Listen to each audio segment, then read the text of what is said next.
Bueno, muy buenos días a todos. Bueno, sean bienvenidos a la sesión general del día de hoy. El tema que se va a tratar es muy importante y está con relación a una conmemoración del día de ayer, 9 de agosto. Se conmemora el Día Nacional de Lucha contra Cáncer de Cuello Uterino. El cáncer de cuello uterino es la segunda causa de muerte por neoplasia maligna en mujeres mayores de 25 años de edad. El tema del día de hoy lo va a presentar la doctora Ana Mónica Querea Hernández. Les voy a mencionar parte de su currículum. Ella es médico, cirujano y partero por la Universidad Michoacana de San Nicolás de Hidalgo.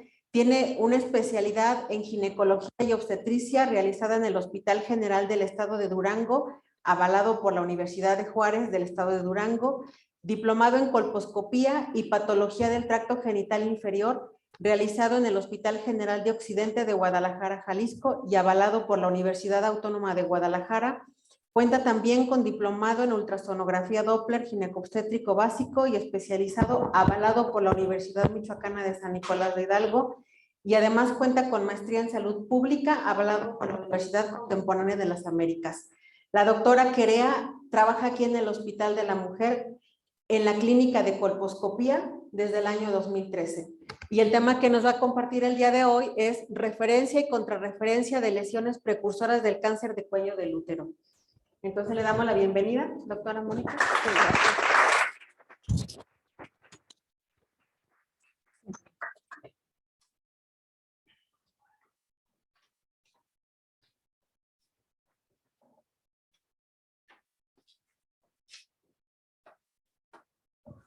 Parece que traje porra.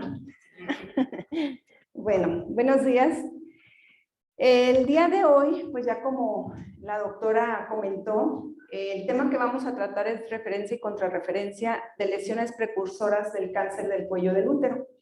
Sabemos que en la actualidad el cáncer del cuello del útero sigue siendo un problema de salud pública, no solamente en el mundo, no solamente en México, sino en nuestro estado. Entonces es importante que sepamos qué tenemos que hacer cada quien para que disminuyamos la incidencia y mortalidad de nuestras mujeres, porque muchas de estas son nuestras amigas, pueden ser nuestra familia. Entonces hay que tratar de identificar, son cosas bien sencillas, son cosas básicas que como personal de salud debemos de saber. Veo que son muchos becarios, en algún momento tendrán que irse a su servicio social y ustedes son los primeros que actúan en educación a la salud a estas pacientes para despertar el interés de su autocuidado, pero también ustedes sepan cómo hay que referir a las pacientes. No es necesario estar en una unidad de primer nivel para poder hacer las cosas. Ustedes están aquí, tienen contacto con pacientes mujeres y sobre todo porque están en este hospital que atiende puras mujeres. Entonces hay que poner un poquito de conocimiento para poder orientar a estas personas y poder disminuir la incidencia de cáncer. En general, pues sabemos que la OMS define el cáncer como la generación rápida de células anormales que crecen más allá de sus límites. Es decir, las células pierden el control de su crecimiento. Y este crecimiento anormal puede invadir zonas adyacentes de los otros órganos y sistemas que se conoce como metástasis. La mortalidad del cáncer del útero, sabemos pues que es el responsable del segundo cáncer más frecuente en la mujer. En el mundo se reportan alrededor de 280,000 muertes por año y de estas, el 85% de los casos es en mujeres que viven en países en vías de desarrollo. Yo creo que la investigación médica tiene mucha responsabilidad. Los médicos como tal tenemos que estar capacitados y preparados para atender este tipo de problemas. Pero la realidad de las cosas no es lo único de lo que depende el resultado de las estrategias que se hagan para tener buenos tratamientos y que sean oportunos. Depende mucho también de las personas que gobiernan los países, los estados, los municipios, inviertan cierta cantidad, cierto presupuesto para el tema de salud. Por ejemplo, estaba revisando ayer el presupuesto que México invirtió en el año 2020 para salud fue el 2.9% de su presupuesto. Cuando vemos, por ejemplo, países como Estados Unidos, como Canadá, que le invierten hasta 15%. Entonces, desde ahí tenemos que tener bien claro, o sea, con qué contamos. Y pues nuestra realidad, hay que tomar lo que tenemos y hay que trabajar en eso. Pero hay otro aspecto muy importante, que no depende del médico, no depende de que el material esté, no depende de tanta ciencia. Depende de que la persona tenga el conocimiento de que tiene que atenderse. Mucho nos ganamos tener al mejor médico en la unidad del centro de salud X, tener todo el material. Si la persona no quiere ir porque le da pena, porque es un hombre, médico hombre el que está ahí, pues no quiere que la vea. Mucho nos ganamos tener todo esto que estoy comentando cuando la pareja de la persona no le permite ir a que le hagan un estudio de tamizaje porque no quiere que vean a su pareja. Entonces, no depende solamente de nosotros bajar la incidencia, pero nosotros como médicos sí podemos incidir en hacerle de conocimiento a esta persona que tiene que acudir a atenderse, pero también hay que informarle a la pareja, hay que concientizar al hombre de que tiene que incluso llevar a su pareja. Les voy a contar, esto es una cosa muy extra al tema, pero me sucedió en mayo de este año, fuera de aquí del hospital, dos adolescentes.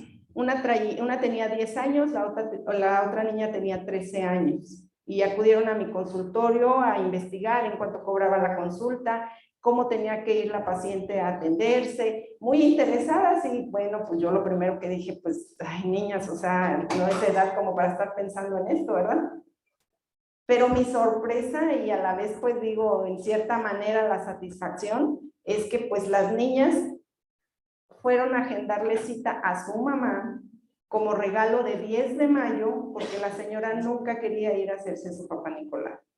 O sea, ¿cómo es posible que una niña le invite a su mamá pues para que se haga el estudio? Entonces, hay que trabajar en eso.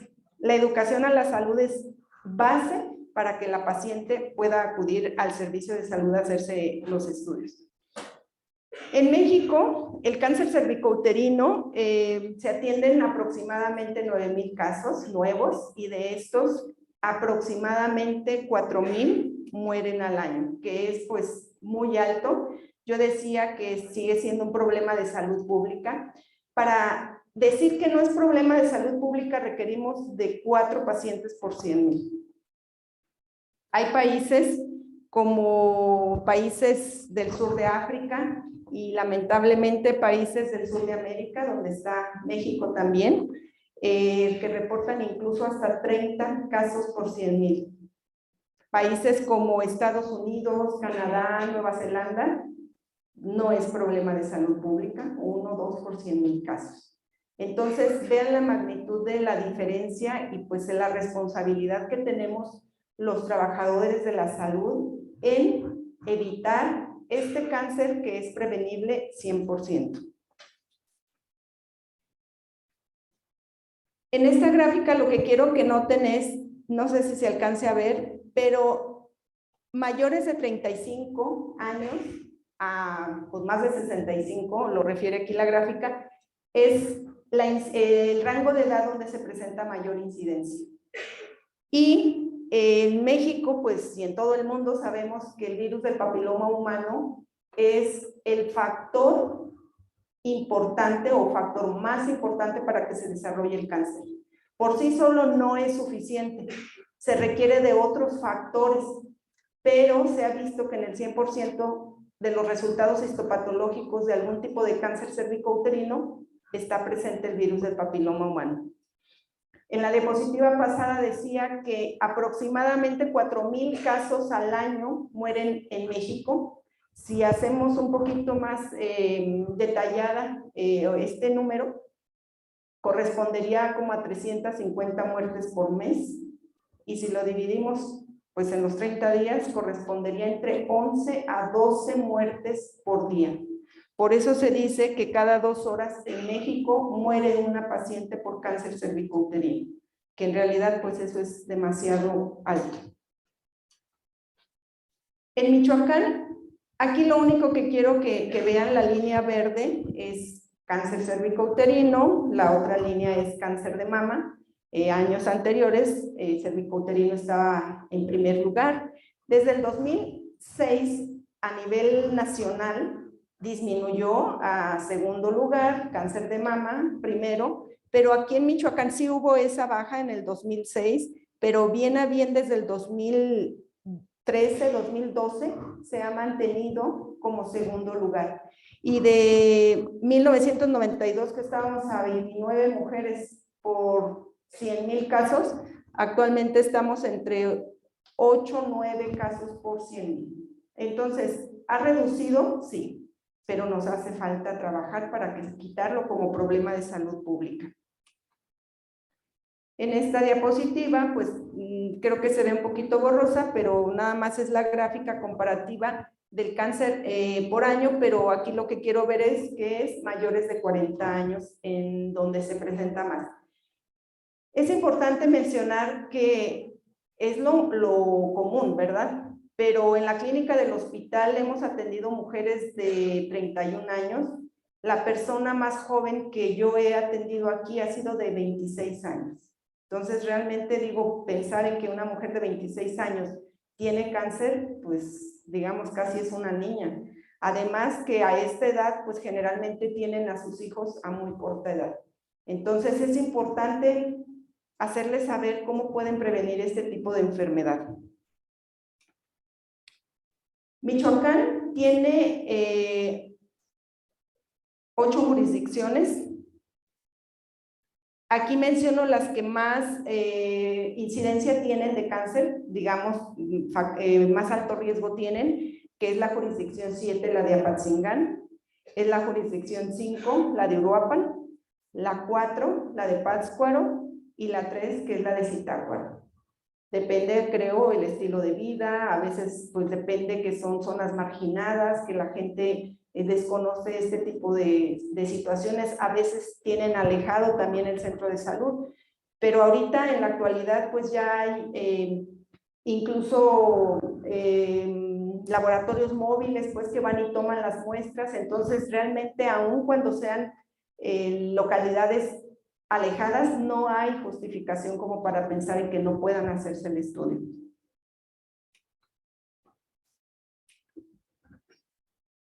En esta diapositiva, lo que quiero hacer notar es que la meta que tiene el Estado es que el 95% de las mujeres que se les hace un tamizaje y sale positiva alguna lesión preneoplásica, presencia de virus de papiloma humano, el 95% debería de ser atendida. Lo ideal es que el 100% se atendiera, pero ya con el 95% pues dijéramos, nos damos por bien servidos, pero lamentablemente nos quedamos en un 62.7%.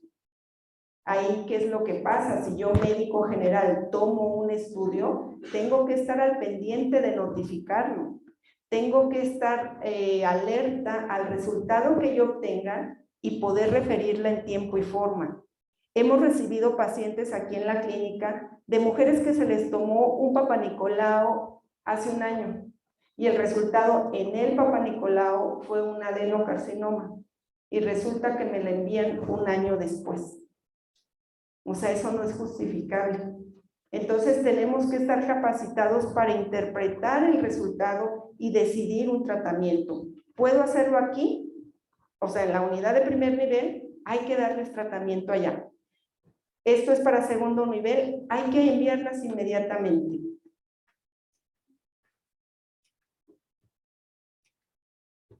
Hay que saber los factores de riesgo.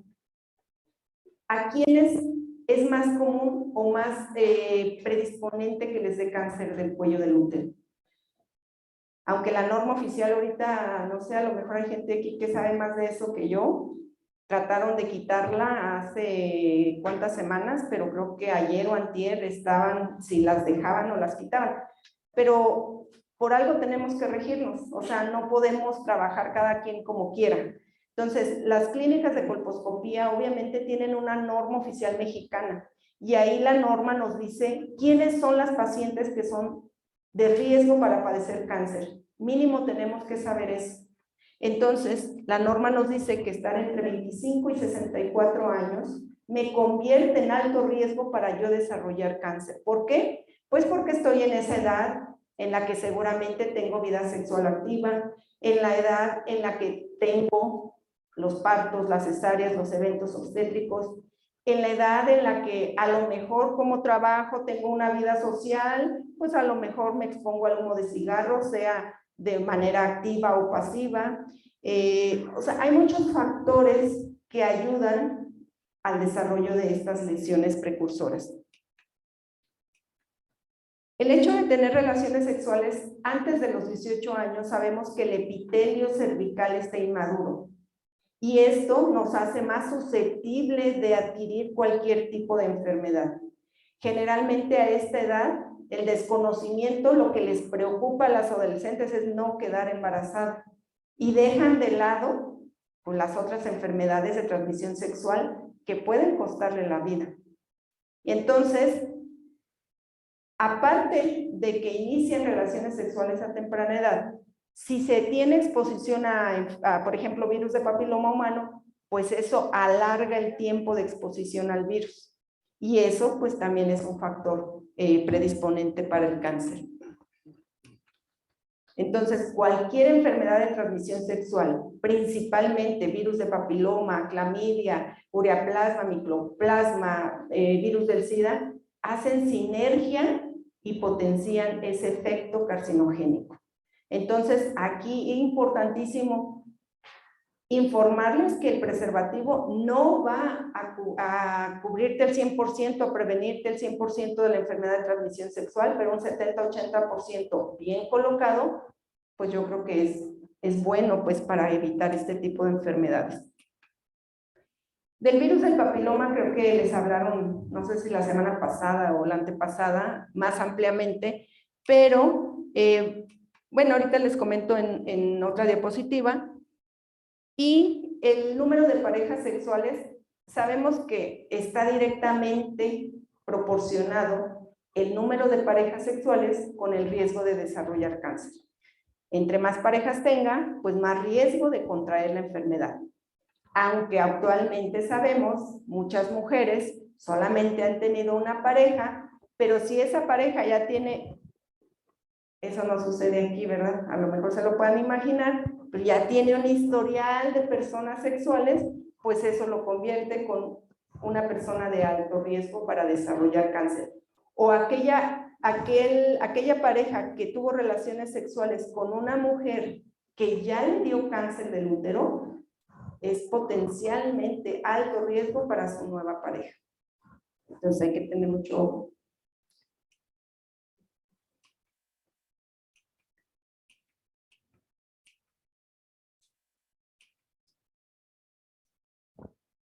Ahora, pues, en la actualidad es muy común que desde muy jóvenes las mujeres fuman, toman, se drogan, no solamente los hombres. Entonces, sabemos que el tabaquismo, pues, tiene muchas sustancias cancerígenas.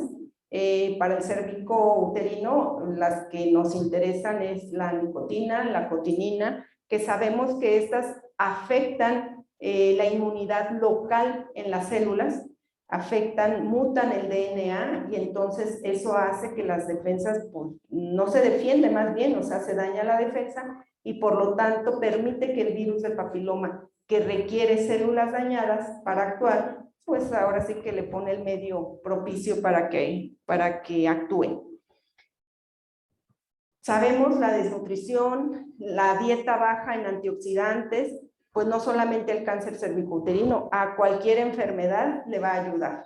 ¿Qué es lo que pasa? Deficiencia de vitaminas, de minerales, de proteínas, favorecen a la oxidación intracelular. Y al haber oxidación, pues la célula o muere fácilmente o se reproduce anormalmente. Y eso pues le favorece al virus también. Y lamentablemente, pues el nunca haberse realizado un Papá Nicolau. O sea, uno pensaría que no sucede, pero la realidad es que en la clínica de colposcopía muy seguido vemos a una mujer con cáncer. Señora, ¿cuándo se hizo su último Papá Nicolau? Nunca me lo hice. O sea, como que decimos, ¿y qué estamos haciendo personal de salud? Y personas también, digo, pues como que nos falta ampliar un poco el conocimiento de que digo, si tengo sangre, yo dejé de sangrar hace 10 años, pero empecé con manchado menstrual hace 3 y hasta ahora viene, o sea, lo que decía al principio, la responsabilidad de la mujer también es importante. Nosotros podemos incidir un poquito ahí, sí, haciéndoles el conocimiento de las cosas que deben de alertarse en su salud para que acudan al médico. Pero definitivamente no podemos agarrar a la señora y llevarnos la fuerza a la unidad, ¿sí? Pero sí hay que hacer nuestro trabajo. Como comentaba, el virus del papiloma humano es el factor pues, más importante para que se desarrolle el cáncer. Sabemos que hay más de 200 tipos de virus. De estos 200 tipos de virus, está estudiado que alrededor de 40 tipos son los que tienen afinidad por el tracto genital, ¿sí? Y de estos 40, 15 son los de más alto riesgo. Pero de estos 15, 2 son los causantes del 70% de los cánceres. Y de estos 2, 1 se lleva el 80% de esos casos, que es el 16 y el 18, el 16 es el más común, ¿sí? Entonces, si se fijan, bueno, pues tenemos muchos, pero hay que ir en busca de esos virus de alto riesgo. El virus lo que necesita es un epitelio dañado, y ese epitelio dañado me lo puede dar una mujer que tiene infecciones recurrentes. Ese epitelio dañado me lo puede dar una enfermedad, con una enfermedad crónico-degenerativa descontrolada. O sea, no solamente decirnos relaciones sexuales, enfermedades de transmisión sexual, no, hay que ver, hay que evaluar integralmente a la paciente y hay que tratar de darle su control en general, porque eso puede ayudar a que si la persona se infecta, ni se dé cuenta de que tuvo virus de papiloma, porque este virus puede tomar varios caminos. Uno es infectarse y ni siquiera darse cuenta, se elimina solo del organismo. Se dice que de 4 mujeres que se infectan con virus de papiloma humano, no, perdón, de 4 mujeres, 1 está infectada del virus del papiloma humano. Entonces, si nosotras nos contamos solamente las mujeres, pues vemos que muchas a lo mejor, si hacemos el estudio, encontraríamos virus de papiloma. Entonces, a veces por la edad, por la buena inmunidad que se tiene, por los buenos hábitos de salud, la persona ni siquiera se da cuenta que se infectó y solito se elimina. Pero también puede tomar el camino de persistir. Ahí se mantiene y si no se quita, si persiste, ahí es donde empieza a causar las lesiones precursoras. Si esas lesiones precursoras no se tratan, entonces es donde va a avanzar a romper la membrana basal y a dar un cáncer invasor. De que se infecta la persona a que pueda presentarse un cáncer invasor, pueden pasar hasta 15 años. Y si recuerdan, les dije, este cáncer es prevenible. Y si a eso le agregamos que nos da tanto tiempo para poder diagnosticarlo, o sea, yo creo que sí podríamos erradicar este problema de salud. ¿Qué es lo que falta? Bueno, pues tener el conocimiento y actuar, ¿sí? La Organización Mundial de la Salud en el 2020 estableció estrategias para tratar de erradicar a nivel mundial este padecimiento. Y es el 90-70-90. Dice que el 90% de las niñas de 15 años, al llegar a esa edad, deberían de estar vacunadas. Actualmente en México está la bivalente y la tetravalente. La nonavalente ya está usándose En México no está como de sector salud, pero ya en medios privados, si la traen de otros países, ya se está aplicando. El 70 se refiere a que por lo menos las mujeres antes de los 35 años deben de tener un tamizaje contra el cáncer cervicouterino, contra el virus del papiloma. Por lo menos el 70%. Y el 90% siguiente es que de este 70% que sí se tamizó, de las mujeres que salieron positivas a alguna lesión, el 90% sean tratadas. Entonces ahí es donde nosotros entramos, tomamos un Papá Nicolau, sabemos el resultado, sale positivo, al 100% hay que mandarlas a la clínica de colposcopía. Entonces, en la norma oficial, en el apartado 8.2.2, nos dice que la mujer con un resultado positivo se le informará que este resultado no es concluyente. Es muy importante hacerle saber eso, porque hay veces que las pacientes así en esos extremos llegan y dicen que no saben ni por qué las mandaron. Nada más les dieron su papel y les dijeron vayan a la clínica de colposcopía. A mí a veces me queda la duda si en realidad no les dicen nada, o sea, como nada más, no, pues no sé, me mandaron. Y la cosa contraria, y es muy entendible, viene la paciente casi muriéndose de la ansiedad porque tiene cáncer. Y el resultado del Papá Nicolau solamente dice que hay virus de papiloma.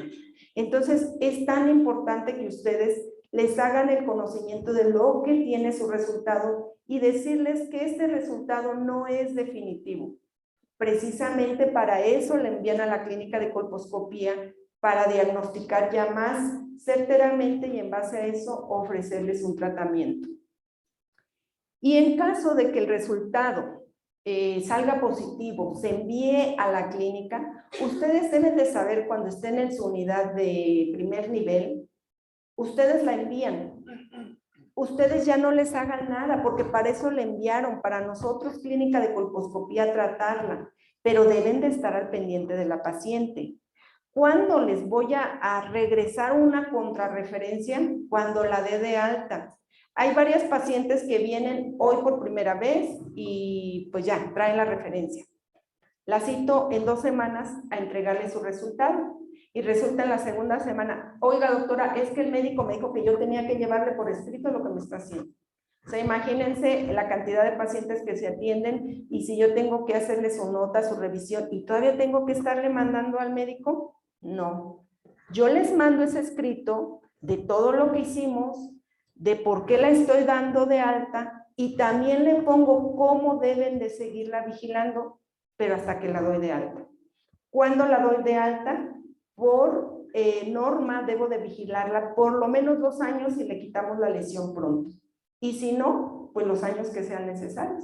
Hay mujeres que tardan 4, 5, hay mujeres que tienen 10 años, pero esas mujeres generalmente o tienen SIDA, o tienen lupus, o tienen otras enfermedades pues que no permiten su recuperación adecuada, ¿sí? Entonces, hasta entonces nosotros les enviamos esa contrarreferencia y las damos de alta. Cuando una paciente, ustedes le toman el Papá Nicolau y resulta que no tiene lesión, que no tiene enfermedad de transmisión sexual, pero les hacen una anotación de que tiene infección por X bacteria, que tiene atrofia, en primer nivel están obligados a darles tratamiento. Y si al año les vuelven a repetir su citología y la citología vuelve a salir negativa, hay un lapso de tiempo de que ese tamizaje se puede ampliar hasta cada 3 años. Pero si en esa citología ustedes encuentran la alteración, pues hay que mandarla a clínica de colposcopía o a un centro estatal de oncología si ustedes macroscópicamente ven una lesión por cáncer. Aunque lo ideal es corroborarlo por biopsia primero. Bueno, esto es algo parecido. Aquí lo único decirles que si la mujer está embarazada, pues eso no exenta de que no hay que hacerle nada. Muchas de las mujeres vienen y no es que estoy embarazada y no me pueden hacer el Papá Nicolau. O sea, estando embarazada o no, se hace el mismo procedimiento, se puede hacer la colposcopía, se puede hacer la biopsia. Lo único que evaluamos, dependiendo de la lesión que veamos, hacer el cono o no. Si yo sospecho de un cáncer, puedo hacer un cono aunque esté embarazada, aunque sé que me va a sangrar mucho. Pero si yo veo una lesión de bajo grado, pues la espero a que termine su evento obstétrico y ya después le hago la cirugía. Y lo que les decía, o sea, hay que informarle a la paciente, hay que tratar de ser claros en su diagnóstico antes de referirla. Cuando lleguen aquí, nosotros también les informamos. Hay personal que recibe esa referencia, que les ayuda a hacer el trámite para poder pasar con el médico y desde ahí empieza la información a la paciente. ¿Por qué viene? ¿Cuál es su diagnóstico? No sé, les dan la información. Estamos adentro y adentro también les informamos de qué se trata su padecimiento, cómo va a hacer ese control y qué es lo que ella tiene que hacer para cuidarse, ¿sí? Entonces, la citología cervical, pues es un procedimiento sencillo en realidad, pero que a veces por sencillo se le quita el mérito, ¿sí? O sea, a veces se hace una citología así de rápido y no se toma de la zona donde debe de extraer las células. Las células deben ser tomadas de la zona de transformación. Microscópicamente, con un colposcopio, la identificamos perfectamente, pero a simple vista también podemos guiarnos de dónde hacer la toma. Hay una unión escamo-columnar donde diferenciamos epitelio cilíndrico y epitelio escamoso y es a donde nos tenemos que ir cuando lo tomamos sin colposcopio. Tenemos que hacer la rotación 360 grados. Nosotros nos guiamos según las manecillas del reloj. 12, 3, 6, 9. Vamos a suponer, si el médico hace por comodidad la toma de 3 a 9 y la lesión está a las 12, pues nunca me lo va a diagnosticar. Si de por sí el Papa Nicolau tiene una baja sensibilidad y baja especificidad, y precisamente es por todo esto, depende desde la técnica de la toma. Ahora, cuando tengamos ya para la paciente colocada para hacer el procedimiento, debemos de tener todos los insumos que se utilizan. Incluso algo de lo que no pensamos mucho es espejos vaginales de diferentes tamaños extra. Imagínense qué se siente estar ahí con las piernas abiertas y le pongo yo un espejo mediano, pero la señora tiene una vagina larga, tiene pliegues muy abundantes, el cérvix está hacia fondo de saco posterior. El espejo vaginal mediano no me va a dar. Imagínense qué se siente que le dice uno a la enfermera o a la persona que le está ayudando, oye, pásame otro espejo, y abre un cajón y abre otro y va para adentro y viene y no encuentra nada. Y la señora ahí. Entonces hay que tener esa precaución de tener todo el material que se requiera y irse un poquito más a lo que se pudiera utilizar. También es bien importante de cuando se hace la toma, recordar que en lo que hacemos la toma, barremos la muestra y sumergimos para la fijación, no deben de pasar más de 5 segundos. ¿Por qué? Pues porque las células se lisan. ¿Y qué pasa? Pues a veces estamos en la plática y le hacemos, y nos reímos, y pasa esto. O sea, imagínense qué resultado vamos a obtener de esa citología. Entonces, eso es lo que yo les decía, son procedimientos muy sencillos, pero hay que darles pues el mérito que se requiere, porque luego nos confiamos de más y ahí es donde no tenemos adecuados resultados. Otros tipos de tamizaje que tenemos, aparte de la citología, pues son las pruebas biomoleculares, como es prueba de PCR para virus de papiloma y captura de híbridos. Ambas se hacen en la Secretaría de Salud. Actualmente se está haciendo más la prueba de PCR porque tiene más ventajas en comparación a la prueba de captura de híbridos. Esta prueba son como banditas que asemejan al genotipo del virus de papiloma. Solamente son virus de papiloma de alto riesgo. Entonces, estas bandas como que se aparean y entonces este estudio me dice qué tipo de virus tiene la paciente. Me dice si tiene más de un tipo de virus. Incluso hay bandas que agrupan ciertos genotipos, me dice si son, por ejemplo, grupo de 3, o me dice si es el genotipo 16, o me dice si es el genotipo 18. Por eso es que se prefiere esta prueba, porque la captura de híbridos se limita a decirme si hay virus o no hay virus. Este también evalúa puros de alto grado, pero aquí no me dice si es 3 tipos de virus, no me dice si es el 18, no me dice más que si es positivo o negativo. Finalmente, pues son estudios que sí nos ayudan a complementar ese protocolo de estudio, pero sí en realidad actualmente captura de híbridos ya como que no lo utilizamos, o si no hay otro, pues ese es el que hacemos. Entonces, estas pruebas, tanto de virus de papiloma, de Papa Nicolau, como de pruebas biomoleculares, pues están indicadas, una como tamizaje primario. La prueba del Papa Nicolau se prefiere en mayores de 35 años. No, perdón, al revés. La prueba de Papa Nicolau se prefiere de los 25 a los 34 años.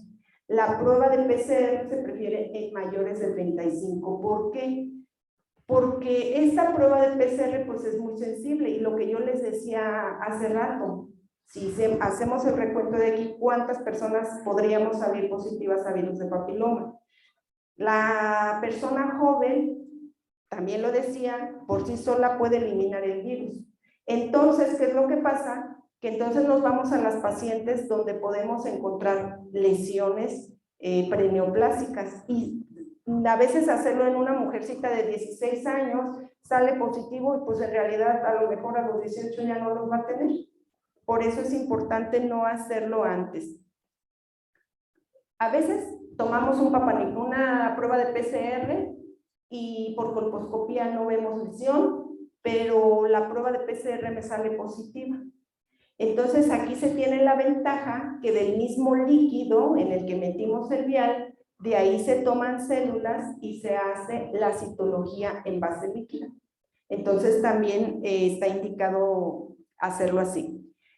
Cuando la citología me sale anormal, por ejemplo, me reportan un cáncer en la citología y yo voy y la veo por colposcopía y la colposcopía me sale normal, podemos utilizar este tipo de pruebas para apoyarnos.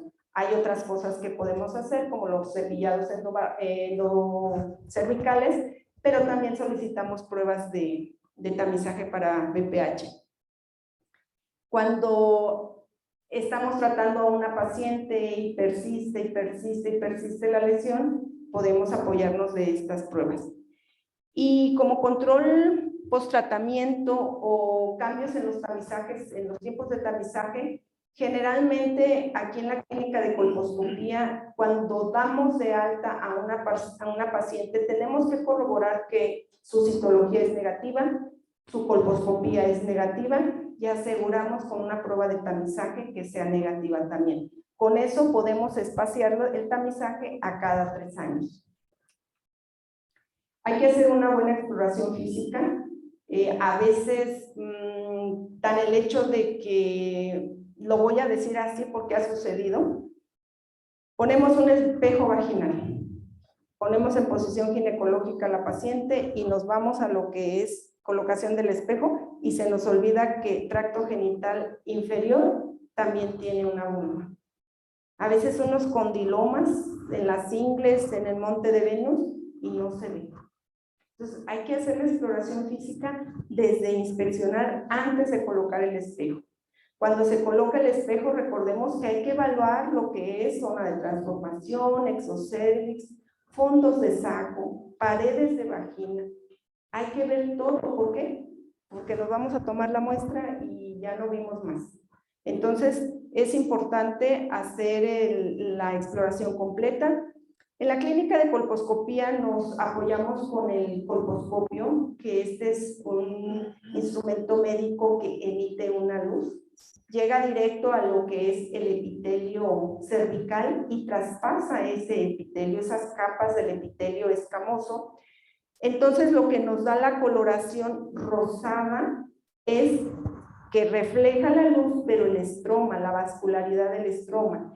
¿Qué pasa cuando hay una lesión? Este es un epitelio normal, este es un epitelio anormal. Si viene el epitelio normal, pasa la luz y se refleja muy poco, pero ¿qué pasa cuando hay una lesión?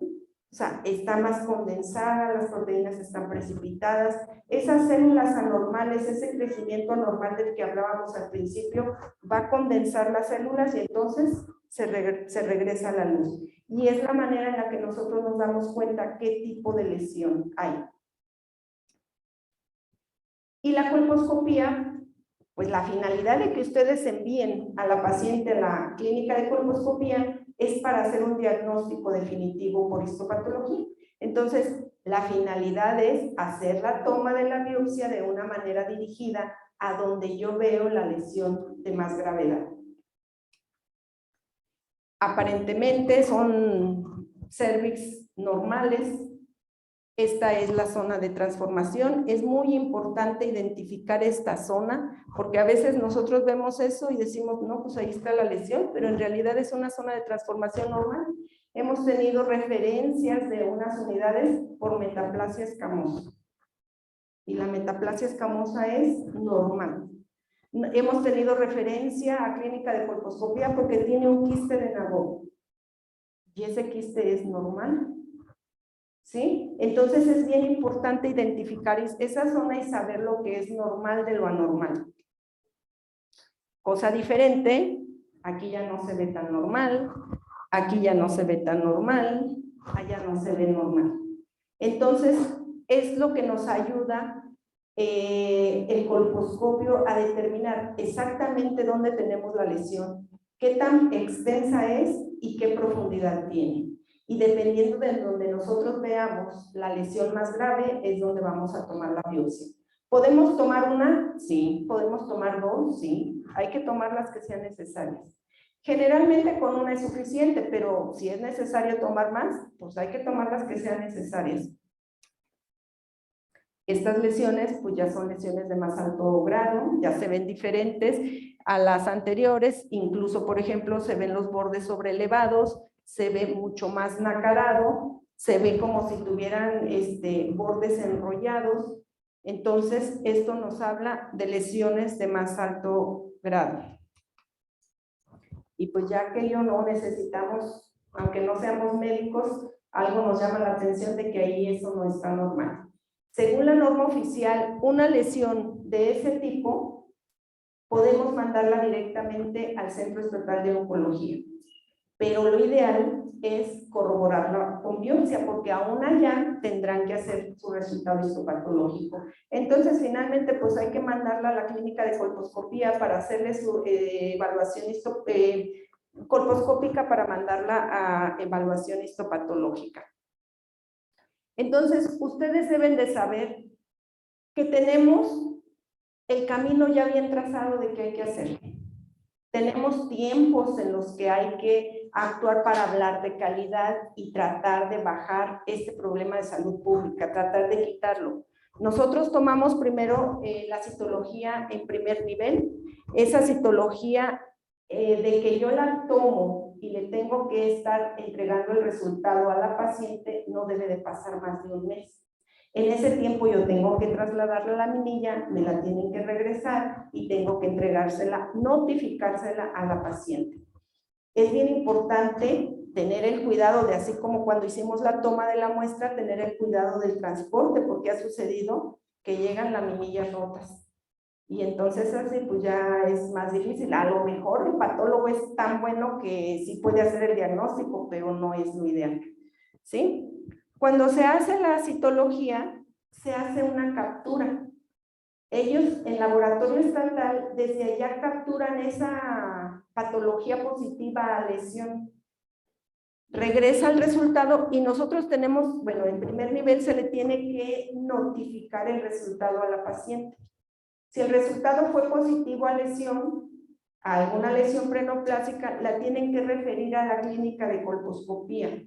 Nosotros en clínica de colposcopía, de que fueron referidas y llegan, nosotros no les damos cita más de 15 días. Incluso nuestra meta es paciente que llega referida primera vez con una lesión preneoplásica, se ve ese día. Y si ese día le tomo biopsia, yo en menos de 15 días le estoy notificando el resultado a la paciente. En el país, por ejemplo, cuando ha habido reuniones de clínicas de colposcopía, por ejemplo, se expusieron situaciones, por ejemplo, de Oaxaca, en el que hoy toman la biopsia, envían el resultado cuando es fin de mes. De fin de mes, el patólogo se tarda 2 o 3 meses en interpretarlo, regresa. El chiste es que el resultado se lo están notificando como en 4 a 6 meses a la paciente, el resultado de la biopsia. Nosotros aquí tenemos la ventaja de que el Centro Estatal de Patología está aquí al lado. Tenemos el mensajero. Hay veces que tomamos hoy la muestra y vemos que es un cáncer, hoy mismo la mandamos. Hoy mismo se empiezan a hacer los cortes y a lo mejor si hoy es jueves, para el lunes yo ya estoy notificando el resultado a la paciente. Ese mismo día la mandamos a oncología y allá seguramente la ven ese o al día siguiente. Entonces hay que tratar de acortar tiempos, no alargarnos tanto, como el ejemplo que les decía de una adenocarcinoma que me la refirieron un año después. Todo esto que hacemos se registra en un programa que se llama SICAM, que es pues, la base de datos de donde se saca la estadística de incidencia y mortalidad de cáncer del cuello del útero en nuestro país. Entonces, todo lo que hacemos en la clínica de colposcopía, utilizamos formatos especiales porque los capturistas no son médicos. Ellos, de acuerdo a los números que les ponemos, es como lo registran. Pero si un médico de primer nivel me envía una paciente, ahorita les voy a poner cómo a veces me la envían, pues yo de dónde saco los datos. Y entonces hay un subregistro. Entonces es bien importante que sepamos cómo debemos mandar a las pacientes a la unidad a la clínica de colposcopía. Este es el ejemplo de una referencia adecuada. Por ejemplo, esta paciente me la mandaron el 25 de julio de este año. A ella le habían tomado por primera vez una citología el 20 de abril del 23 y la interpretaron el día 4 de mayo del 23, que está en tiempo y forma según la norma. Pero ese resultado me dice que fue inadecuado. ¿Y esto por qué pudo haber sido? Bueno, pues porque a lo mejor la paciente tenía mucha leucorrea, a lo mejor tenía atrofia, a lo mejor tenía algo que a lo mejor se barrió mal la laminilla, no dejó interpretar adecuada la muestra. Cuando tenemos un resultado inadecuado, estamos obligados a repetir el estudio en no más de 4 semanas. Entonces, hay que buscar a las pacientes y hay que tomarle una nueva citología. Resulta que a esta señora, la que fue interpretada el 4 de mayo, le volvieron a tomar la muestra el 15 de junio y la interpretaron el 26 de junio. Y esta muestra vuelve a salir inadecuada. Cuando son inadecuadas, están acompañadas de un formato así. Si se acuerdan, les decía que hay que capturar todo. Esas capturas le generan una clave a la paciente. Y con esa clave, aquí o en donde esté, en la República, se sabe el historial de esta paciente de lo que le hemos hecho. Entonces, una paciente con 2 citologías inadecuadas tomadas al mes de la primera, hay que mandarla a la clínica de colposcopía porque algo anda mal ahí. Es muy común pacientes con pólipos, es muy común pacientes con datos de hipoestrogenismo, es muy común a veces que hasta mujeres que ya traen como 10 años el mismo dispositivo y es muy común que la gente pues ya tiene lesión precursora. Este es otra referencia. Esta referencia me la enviaron el 20 de julio del 23. Aquí dice que la paciente se le tomó citología, pero que se observa escasez de secreción, que ya es la tercera ocasión que se le tomó la muestra. Y le tomaron la citología. La citología me da un resultado negativo, pero al médico le llamó la atención algo. Y está justificado. Hay que enviarlas cuando llama la atención algo. Siempre pongo el ejemplo de un médico interno que rotó por clínica de colposcopía, se fue al servicio social y como a los 4 meses de su servicio social refirió a una paciente porque le tomó un Papa Nicolau y algo no le gustó, le llamó la atención. Y dijo, pues mejor la mandó y era un cáncer. Y era justo la jovencita de 26 años. Entonces es importante que algo que les llame la atención, pues más vale hacerles una revisión más detallada. Esta es la manera correcta en la que se deben de enviar a las pacientes. Deben de tener una hoja de referencia por norma oficial mexicana. Debe de tener el resultado anormal y ya debe de venir con una hoja de notificación de caso. Aquí lo único que quiero yo hacer mención, porque me ha pasado, refieren pacientes que dicen, me la mandan por BPH. Pero el BPH dice aquí, donde le evaluó el citotecnólogo. Siempre hay que irnos, en la parte de abajo, dice que está avalada por el patólogo y el patólogo debe de firmar. Entonces, si acá me dice que hay datos de virus de papiloma, pero el patólogo me corrobora y me da un diagnóstico negativo para la lesión, este resultado debe ser negativo. El citotecnólogo es personal que hacen cursos, no desconozco cuánto tiempo, pero algunos no son médicos. Entonces, hay que irnos siempre a ver el resultado del patólogo. En este caso, el patólogo dice que hay un ascus, aquí dice ascus, no sé si lo alcancen a ver, que me corrobora el diagnóstico con la notificación. Entonces, estos formatos son los que a mí me deben de enviar.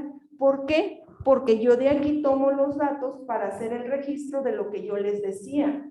Meten datos a SICAM, de donde ahí van a tomar la incidencia del cáncer cervicouterino. Pero ahí está una referencia. De ahí yo no sé ni quién me la mandó, ni dónde vino, ni nada. Entonces, siempre guardo esta, ya tiene años, pero, o sea, aquí como que, ¿qué pasó? Pues bueno, está la paciente aquí, hay que atenderla, ¿verdad? Pero no es la manera correcta de derivarlas. Puse este formato, esta la refirieron el 17 de julio del 23, pero aquí puse porque dice que esta paciente tiene 77 años, le tomaron su citología, pero lo que quiero hacer mención es, dice, se observa leucoplasia en labio menor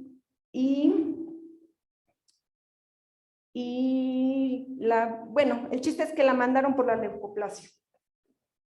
Le tomaron el Papa Nicolau, le vieron algo afuera y no la mandaron. Es la manera correcta. ¿Qué es lo que pasa? A veces les ven algo y ya no les toman el Papa Nicolau y la mandan. Hay que tomarles el Papa Nicolau. Hay que irles avanzando en ese protocolo de estudio. No porque vean esto, no se lo tomen. Estas fotografías, si no se ven muy bien, perdón, pero son fotografías que tomamos ahí en la clínica de colposcopía. Si vemos esto, pues sí, pero hay que tomarles el Papa Nicolau y luego hay que mandarlo a la clínica de colposcopía. La ven así y ya no quieren tocar. Se puede poner el espejo, se hace una buena toma y aunque no esté el resultado, hay que mandar a la clínica de colposcopía. A veces ponen el espejo, pero le vieron estos condilomas y no, pues ya, no, hay que tomarles el Papa Nicolau. Por ejemplo, esta persona que ya tenía un cáncer, aquí ya está manipulada por nosotros, hay que tomarles el Papa Nicolau. ¿Para qué? Pues para que la refieran, si no con el resultado, ya cuando menos haberles tomado el estudio, que ya esté en proceso de estudio, y eso agiliza pues lo que se le haga a la paciente. Entonces, nos apoyamos, como les decía, tanto con la norma como las guías de práctica clínica, en donde dice que todas las mujeres posmenopáusicas que tengan un sangrado transvaginal hay que mandarlas a evaluación. Depende, ¿verdad? Si le ponemos el espejo y vemos algo anormal, hay que mandarlo a la clínica de colposcopía. Si le solicitamos un ultrasonido y me dice que el endometrio está engrosado, a lo mejor probablemente sí termine también en clínica de colposcopía, pero hay que dirigirla al servicio de la laparoscopía ginecológica. O sea, hay que ver de qué se trata para saber a dónde vamos a referir. Dice que si durante la exploración ginecológica yo observo una lesión sospechosa de cáncer, lo que les decía, tomen el Papa Nicolau, pero mándenla a la clínica de colposcopía. Entonces, cualquier resultado positivo a virus, mándenlo. Nosotros aquí ya les explicaba, tratamos de estar en el estándar de calidad. Pero aparte de eso, pues nosotros sí vemos, por ejemplo, si viene una mujer de Huetamo, por ejemplo, y ya tengo 20 gentes, procuramos hacerle un espacio el día de hoy o el día de mañana, pero que no vaya y regrese, porque le genera gasto a la paciente, le genera angustia y más si son de esas pacientes que vienen en aquellos extremos que les comentaba, o piensan que se van a morir porque tienen cáncer y nada más tienen BPH, o traen un cáncer y en realidad no le dan la importancia a ese diagnóstico. De mi parte es todo. Espero haber dejado un poquito de información necesaria e importante para, en el servicio en el que se encuentren, hay que preguntar, hay que investigar. Mínimo, señora, ¿ya se tomó su Papa Nicolau? No, bueno, no se lo tomen, mándenla a donde se tiene que tomar. Para eso está el servicio de planificación familiar. La paciente viene por diabetes descompensada. Señora, ¿ya se hizo su Papa Nicolau? O más aquellas que atienden en urgencias obstétricas. De mi parte es todo, si hay alguna pregunta.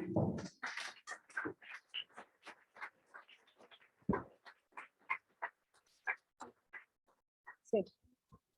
Ay, justo.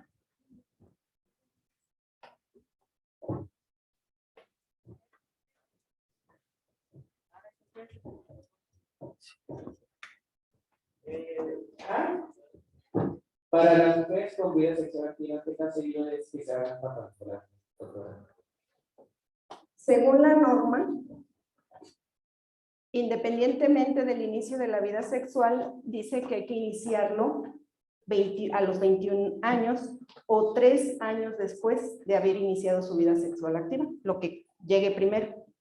¿Sí? Entonces, debería de hacerse, pero la realidad de las cosas es que en las personas adolescentes no acuden a hacerse su Papa Nicolau. Y ahí es donde nosotros debemos de incidir.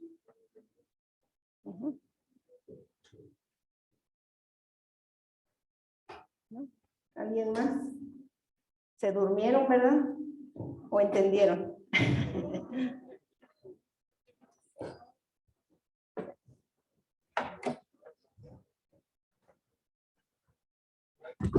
Sí.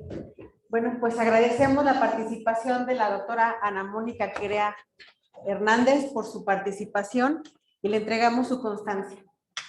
Gracias, doctora. Gracias, doctora.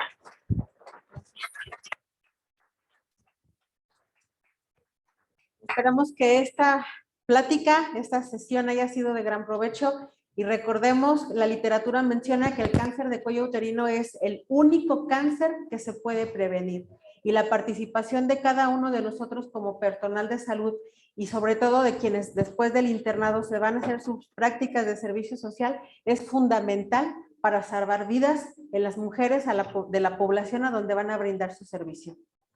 Que tengan un excelente día y nos vemos la próxima semana. Gracias.